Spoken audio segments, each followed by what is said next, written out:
Hey everyone, welcome back to another episode of 0x Research. We have a bonus episode for you this week. We are speaking with the founder of Infinity Pools, one of the founders, Matthieu. And it's great to have you on, Matthieu. How are you doing today?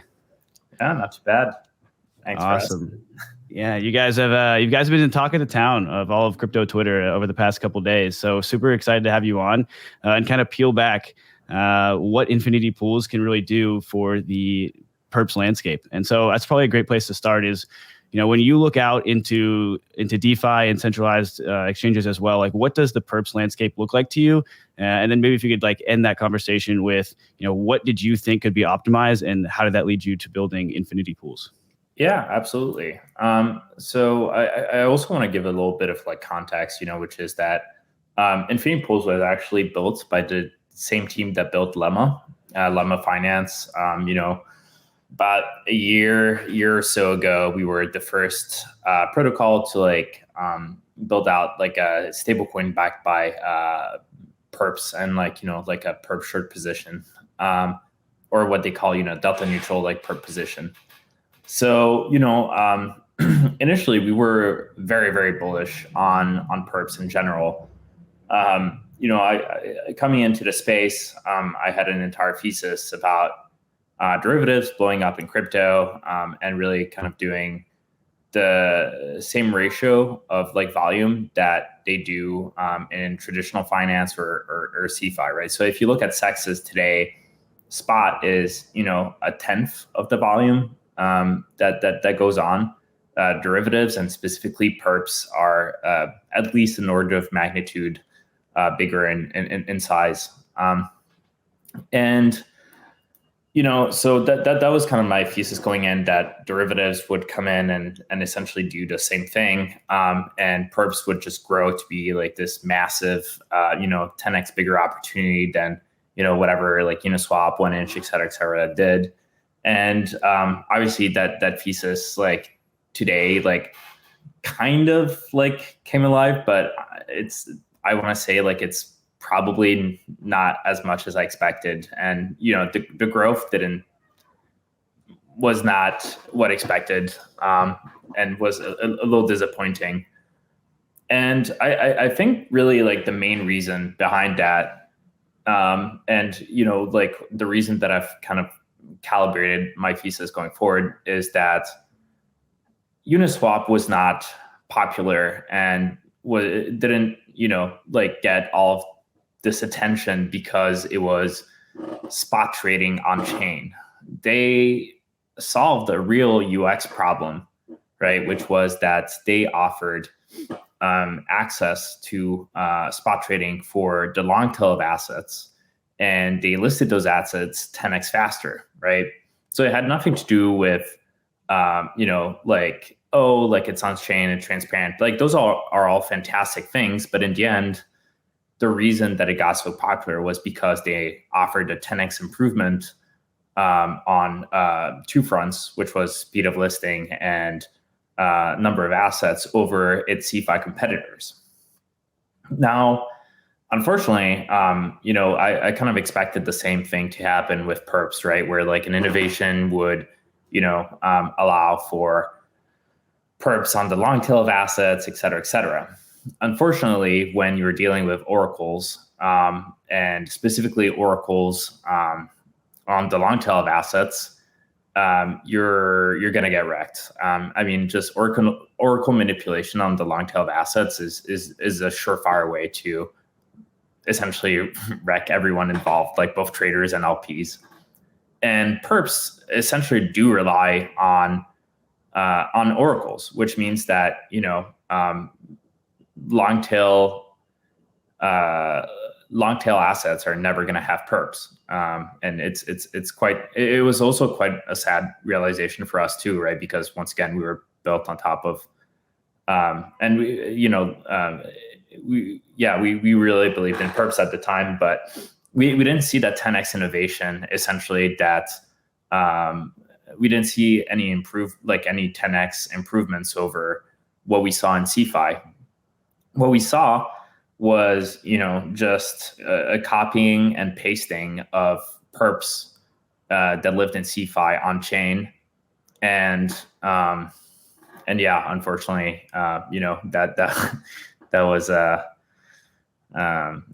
it just offered a worse experience than I don't know why, like, professional serious traders would have like a worse experience with no 10x improvements. So that's basically why about 7 months ago we really started researching what we could do to mitigate this problem. And essentially what we ended up finding out was that Infinity Pools was not only a 10x improvement in the same way that Uniswap was with perps, right? So like, not only could we offer leverage on the long tail of assets, offer that leverage 10x faster than any other exchange could, but we could actually offer also 10x larger leverage than any other CeFi exchange. We could offer no liquidations, which resulted in 10x like better expected returns for traders, and no counterparty risk, which after the past year, I'm sure a lot more people appreciate. So that's kind of like the story about how Infinity Pools came to be. And yeah, I mean, I've got an entire spiel about like perps and like why they have like some shortcomings themselves. But I want to pause and see like if you guys like have any questions before I continue on my rant. Yeah, absolutely. You can keep on going. I think this is exactly like what we want to hear. So keep on telling the story. Oh, that's great. Okay, cool. So that was my main qualm, I think, with perps in DeFi. But then I had an entire other set of qualms with like perps in general as a financial instrument, not only in DeFi but also in traditional finance. And in the end, like perps operate in the same way that margin trading like works in traditional finance, right? And they're really bound by the same restriction. Essentially, all of the problems that perps, margin trading, and traditional finance, et cetera, all of their constraints, all of their shortcomings, all can be traced down to a single thing, which is liquidation risk. What I mean by that is that, and like, the problems that I'm talking about is are number one, limited leverage, right? So you only have like up to like whatever, like 100x in crypto, but whatever, like much like lower levels in traditional finance. You have not that many assets, right? Just like the long tail of assets, once again, is not possible to be brought on perps. And then you've got obviously some counterparty risk, right? Via like the forced settlement of markets, right? So this is when somebody like somebody's like position doesn't get liquidated fast enough, and all of a sudden the market that it was in starts to accumulate enough bad debt that the insurance fund of the underlying DEX can't cover it, and the market essentially has to be paused. Traders that were on the profitable side of the trade don't get paid out. And it actually happens a lot more like often than you would think. So, anyways, so all of these problems, they actually not only exist in crypto and specifically CeFi, but they actually also exist in traditional finance with margin trading, right? Because margin trading still has liquidations, right? Like the way that margin trading works is that you borrow cash, you take that cash to essentially buy an asset. And then, in case your position goes under, you still need to essentially liquidate that asset. But the usage of liquidity for spot trading is very competitive. And so being able to liquidate very large spot positions immediately and before there is like a big price move is expensive. And it's, like not a surefire way to like actually get things done well. So basically, there are all these problems, once again, can all be traced back to a single thing, which is liquidations. And so we started thinking about, okay, well, like, how do we get rid of liquidations? And turns out there is a fantastic thing that already exists in DeFi, which is liquidity provisioning, right? What liquidity provisioning is at a super high level is that you have people, liquidity providers, that are willing to suffer impermanent loss, right? Or IL, as I'll start calling it going forward. And what that IL is, right, is that they're willing to accept the worst of two assets, right? And you simplify that a little further, and it actually becomes essentially a great way to liquidate assets without liquidating them. And I'll get a little bit more into like why that is, but maybe I want to start with very concrete example of like how the protocol works, and then I can get into like more like high level ways to like think about it. So the classic example that I like to give people about how Infinity Pools works is in a simple ETH USDC pool, right? So and by the way, like this kind of assumes that you have like some basic knowledge of how liquidity provisioning in Uniswap v3 works. So I'll just leave that to the listener to read up on before I continue. So once again, you have a ETH USDC pool. Market price of Ethereum is 1,000 USDC, and let's say that you have a tick at the $900 range, right? So like the liquidity provider comes in and provides liquidity at the $900 900 USDC range. And all of that liquidity is deployed on a single tick and is worth 1,000 USDC, right? So like the liquidity provider takes 1,000 USDC of their own assets and deploys them at $900. In return, they get an LP token. Now, let's say that a trader comes in and borrows that LP token. What they can do is that they can redeem that LP token for the reserves backing it, right, which is the 1,000 USDC, and essentially take that 1,000 USDC that's backing it and swap those reserves for 1 Ethereum, because once again, the market price of Ethereum at that point is $1,000. Now, the interesting thing here, by the way, is that the trader can use any DEX, any aggregator, to actually swap that 1,000 USDC that they borrowed for the 1 Ethereum. And it's just kind of like a cool property that I'll talk about more. But essentially, like, because this is an atomic transaction, you can use any aggregator, or something like Uniswap. So now the trader has 1 Ethereum on their balance sheet, right? And you have 2 scenarios: price goes up, price goes down.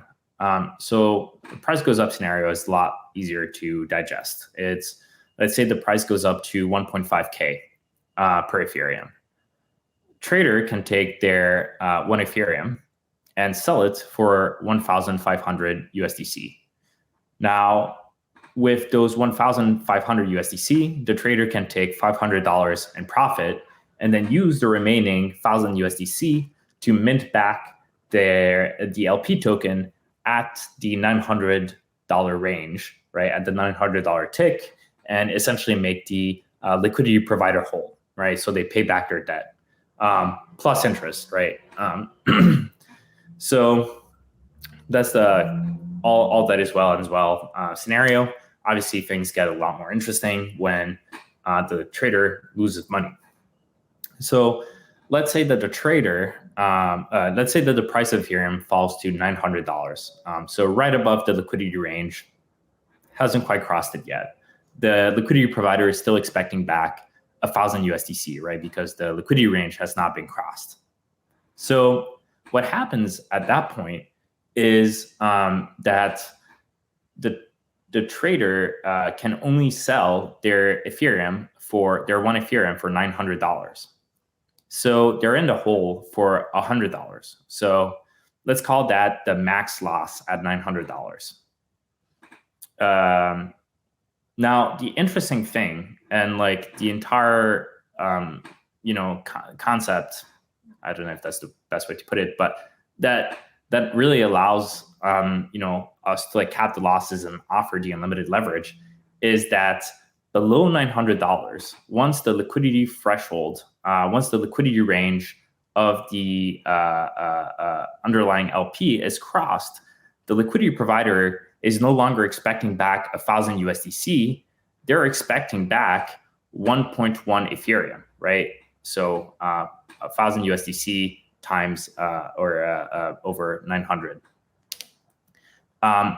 Now, because the liquidity provider is expecting back 1.1 Ethereum below $900, and the trader already has one Ethereum on their balance sheet, all they need is to have an extra 0.1 Ethereum below $900, right? But that 0.1 Ethereum below $900 is always going to be worth less than 100 USDC. So that means that no matter what, the max losses are always going to be capped at 100 USDC or less.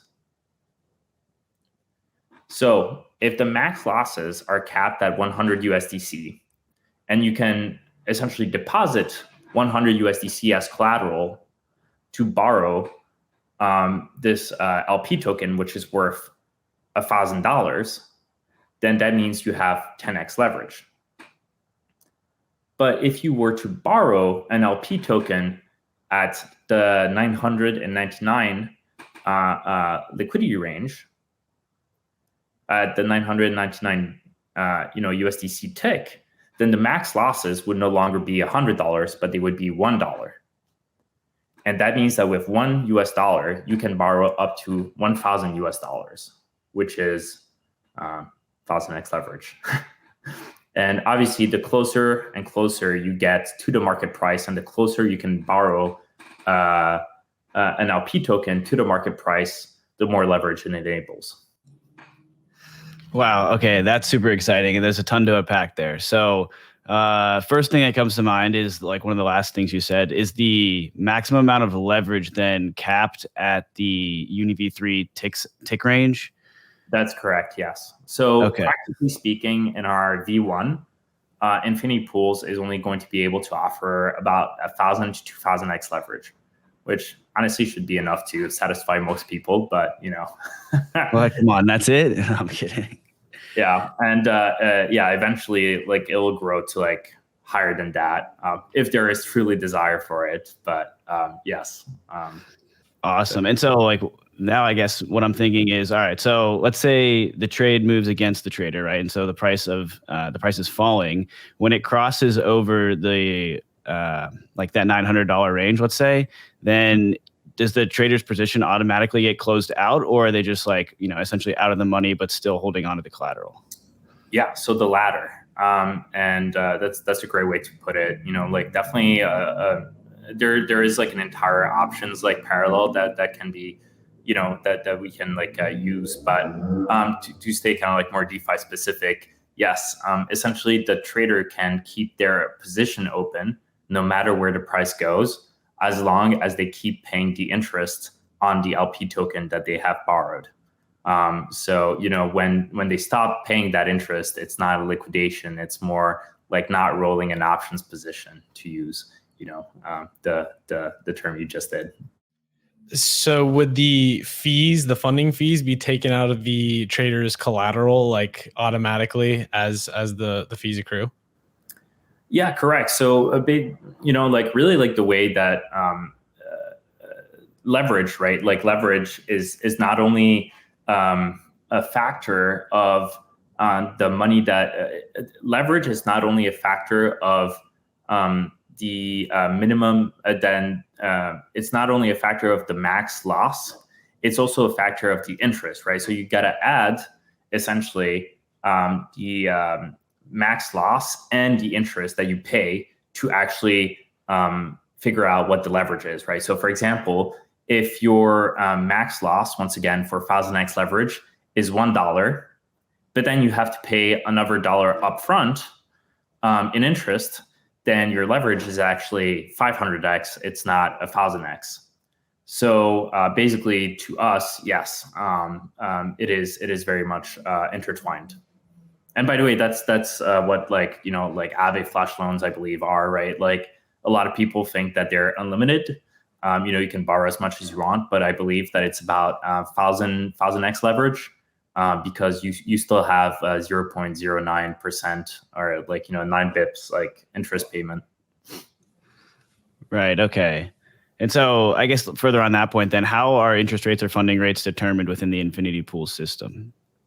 Yeah, absolutely. So it's a great question. Our interest rate, the protocol's interest rate, is made up of two parts. The first part is what we call a fair interest rate. The fair interest rate, you can think of it as an interest rate that's there to offset impermanent loss. And what I mean by that is that it is a yield that liquidity providers or really any financial investor would expect to get paid in order for being exposed to the negative convexity of impermanent loss, right? So it's basically just a yield that theoretically offsets impermanent loss, hopefully perfectly over the long term.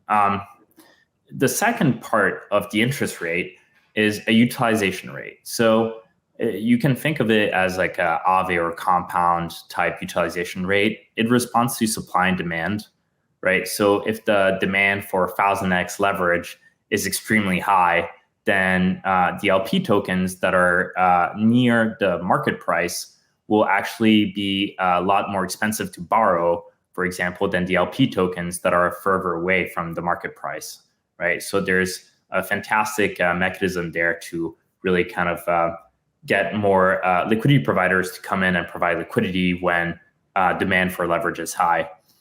And yeah, I guess I'll stop there for a second.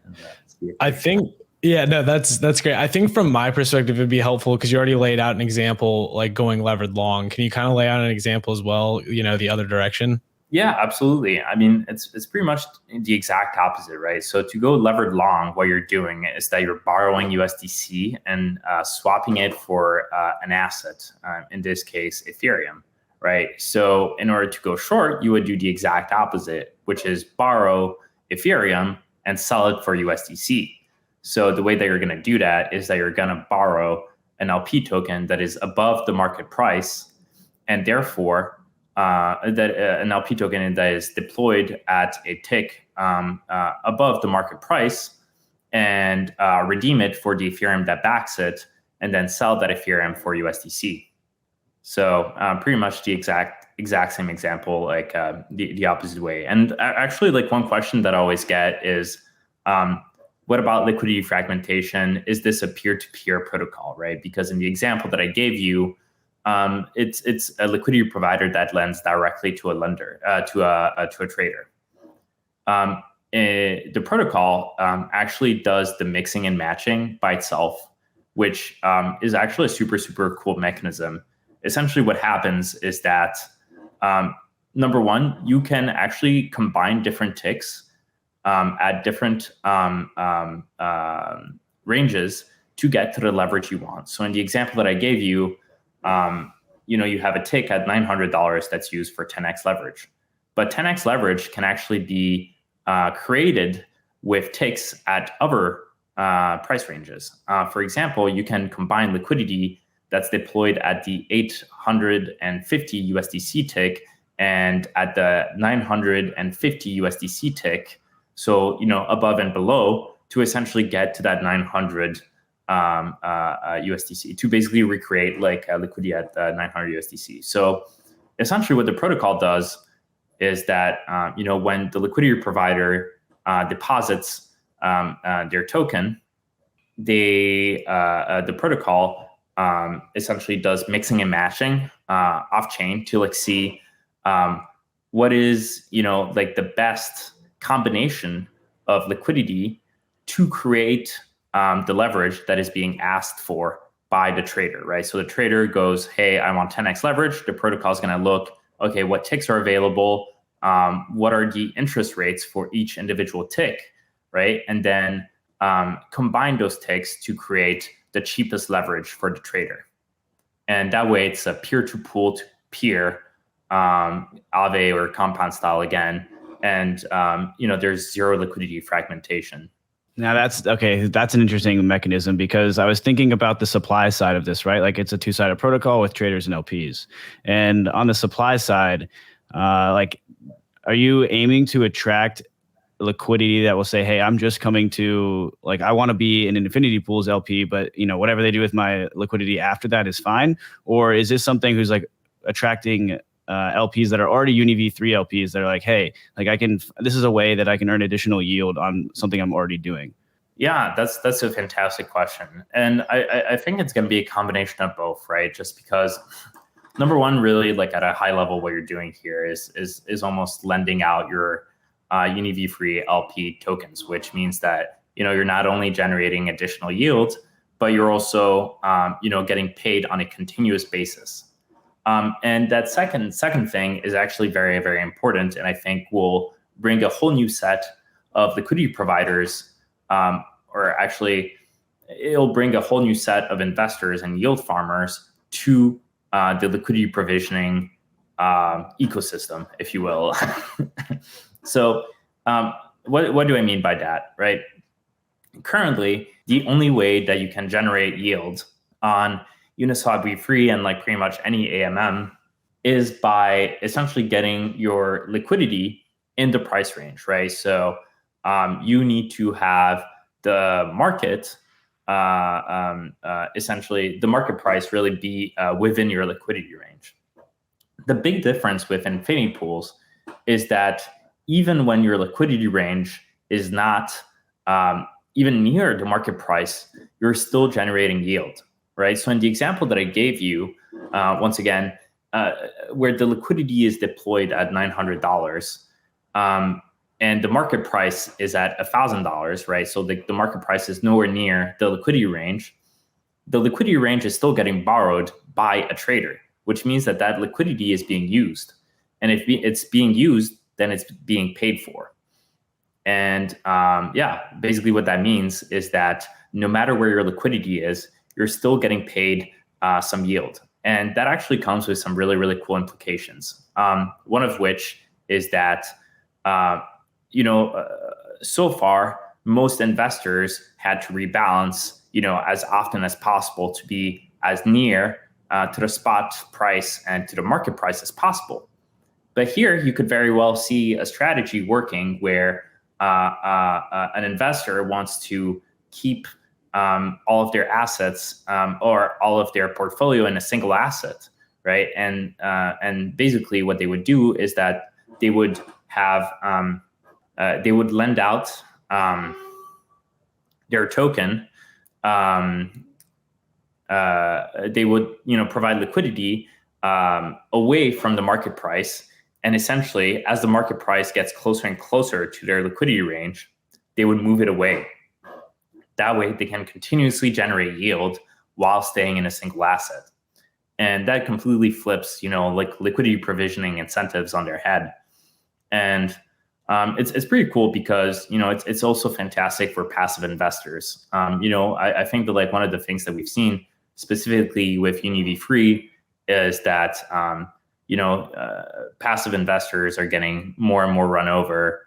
And by the way, this is not just UniV3. I'm using UniV3 because they're very clearly the leaders in the space. But what we've seen is that more and more you have all sorts of attacks that are essentially taking profits from these passive investors, and that it's becoming more and more of a high frequency MEV type game. Where you have JIT.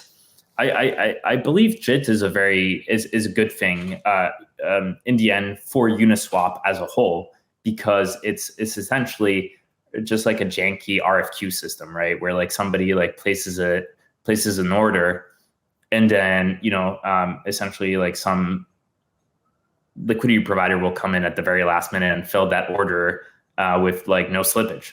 That's fantastic. Like why wouldn't you do that? That's great.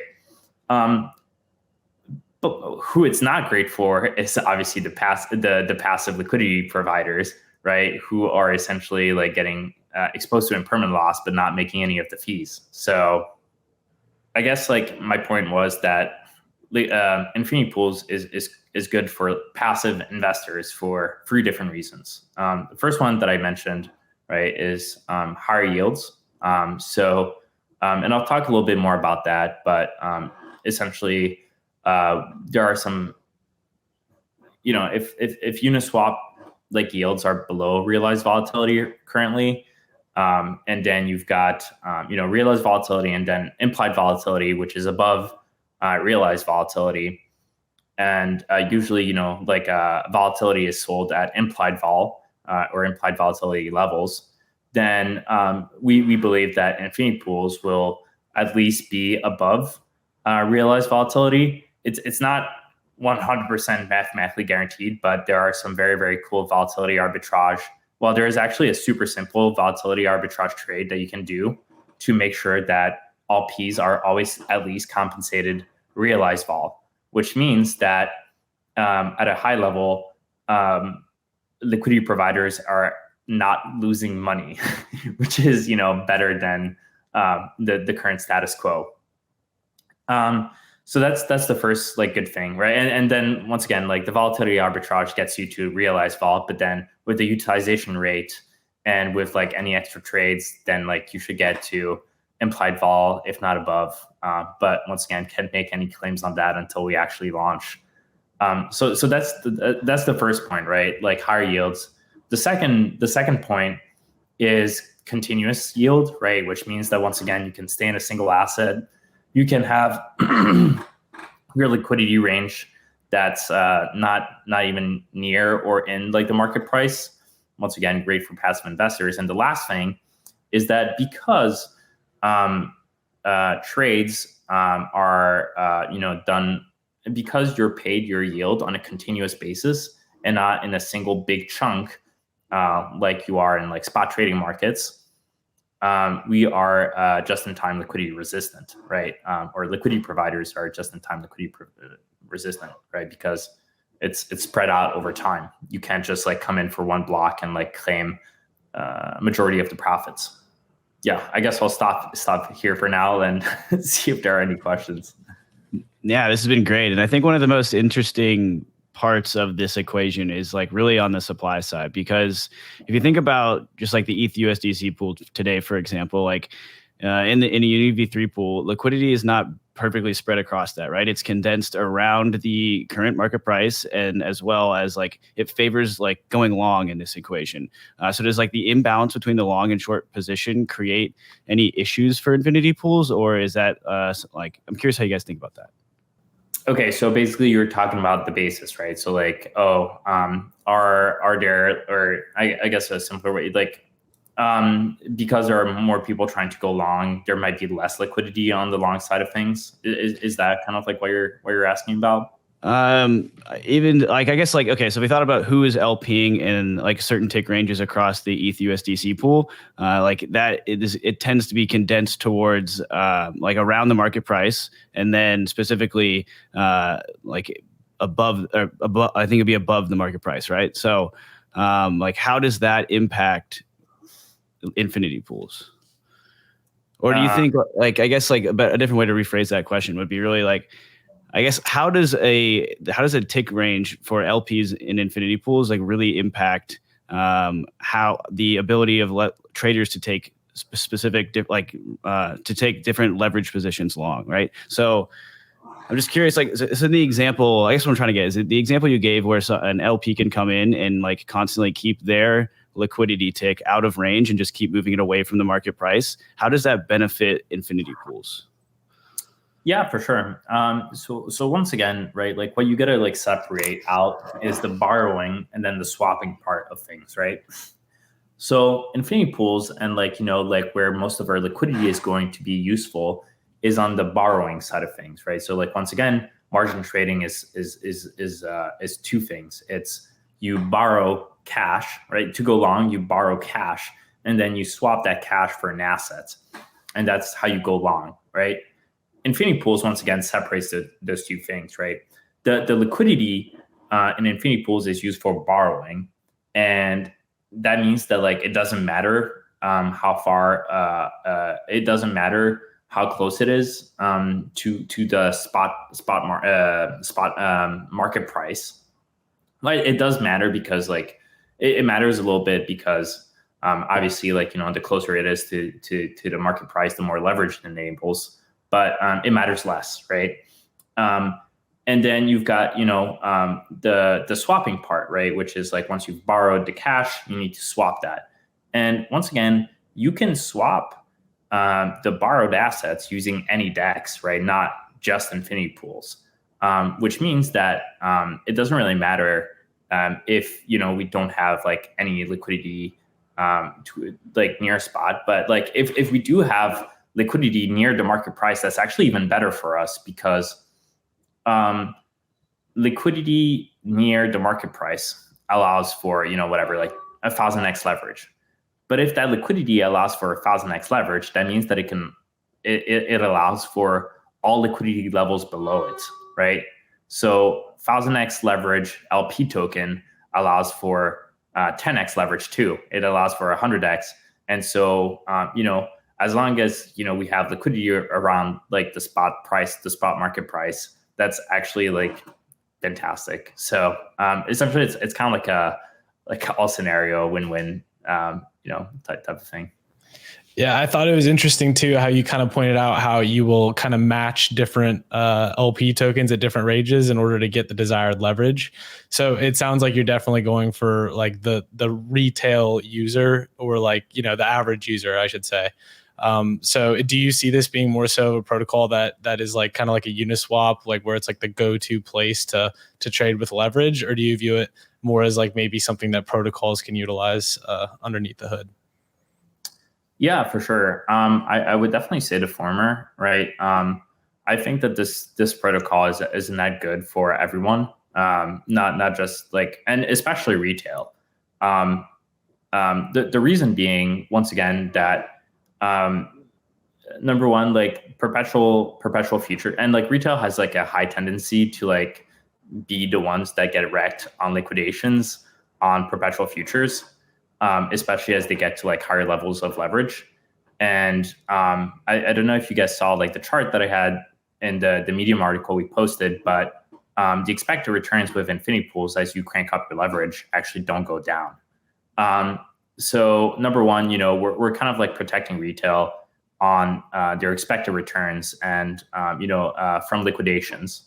Number two, with like the no counterparty risk, then we're also kind of like protecting them from like black swan, long tail events. Essentially, I do think that like this is a net good, not only for like like retail and like, but also like the entire like finance industry. And I really hope it does become kind of like the go-to place for like people to go and get leverage. As for the liquidity provisioning side of things, we're still trying to like figure out exactly who's going to be like the biggest, provider of liquidity there. One interesting use case that I'm actually very, very excited about, and I'm not sure that we should be the ones building it just because we need to stay focused. But one of the really, really cool things you can do is that you can essentially build LP liquidity provisioning payoffs. And essentially, these LP payoffs can take any shape, depending on like where you put your liquidity. And what that means is that you can essentially create liquidity positions such that they resemble more common structured products. So, for example, you can create a covered call using a liquidity position on Infinity Pools. Now, that may seem like, okay, well, like, we already have access to covered calls, so what's the point? Well, there are 3 huge perks to like creating structured products on the liquidity provisioning side of Infinity Pools versus vanilla structured products. Number one, it's available on the long tail of assets. So once again, you kind of have that Uniswap playbook, where like you can not only list structured products on the long tail of assets, but also do it like way faster than anyone else. Number two, these structured products last as long as you want, right? There's no need to roll over any positions, which means that you, number one, don't need to pay a fee to market makers, and specifically this fee is usually called a spread, right? So you don't need to pay a spread to market makers to roll over your structured products every week. Number three, you can withdraw at any time, which is actually something that people kind of tend to underestimate. When they're first putting in their money into structured products, right? Some innovative structured products in DeFi, like Ribbon, have found some cool ways around that, like only deploying 80 or 90%, I think, of their assets in structured products, so that 10% of those assets just kind of remain idle in case somebody wants to withdraw before the end of the period is over. But then you're taking a hit on the efficiency of the yields. So just kind of free huge perks already over traditional structured products. And not only that, but it's incredibly flexible. It's incredibly permissionless, which means that you can create any structured products instantly and permissionlessly. And I'm very excited to see people build on top of infinity pools and come up with cool innovative solutions to this. Yeah, I mean, the proposition there is super exciting. And what's interesting is it's putting layers on top of, right? Because you guys are building on top of Uni v3. And I'm curious if it's the Trader Joe liquidity book is quite similar to the Uni v3 model. And I'm curious if infinity pools can be composable with other concentrated liquidity type AMMs, or if it's specifically focused on Uni v3. Yeah, for sure. We're once again, the way that we see it is that the borrowing part, and then there are two parts, right? The swapping part, we can use anyone, so that's already good to go. So really the main thing that we have to worry about is the borrowing, right? And right now we'd have to see, but as long as people are willing to take, the same payoff as Uni v3 LPs, it should work with us. I'm curious if you have any takes on order books, if that becomes a more prominent venue for trading into the future as L2s kind of develop. Does that put a hole in your model, or is there a way you could kind of adapt to that sort of thing? Honestly, yeah, we could definitely be deployed on top of an order book. Once again, it'd be interesting, right? Because once again, Uni v3 is just a big order book. If you were if you think about it, there'd be a couple different things that we'd have to do slightly differently. But obviously it would be a lot of technical work. But overall, yeah, I mean, Uni v3 and order books are basically the same. So I don't really see any massive blockers. Yeah, I guess I'll let you launch first before I start asking those questions. I'm also curious, where are you thinking about deploying? That's a great question. We haven't so our code built in Solidity, we're EVM compatible, so it's going to be on an EVM. We haven't made any final decisions yet, but we are definitely leaning towards L2s as it currently stands. And is that mostly because of the impact that gas fees can have on the profitability of these things, or you could just be granted that Ethereum mainnet has such a large TVL, and specifically looking at Uni v3, there's about $2.5 billion on mainnet. I think Arbitrum's coming up second there with around 110 or so million. Yeah, big time. Okay. Basically, our protocol is pretty tough to build. One of the reasons that we released our white paper so early on is because we think that even if people read it, they're not going to be able to essentially just kind of copy us, just because they're quite honestly just a few very, very complex things in there, and even things that we haven't even put in there. That's it's essentially the short answer is yes, it is because of gas costs.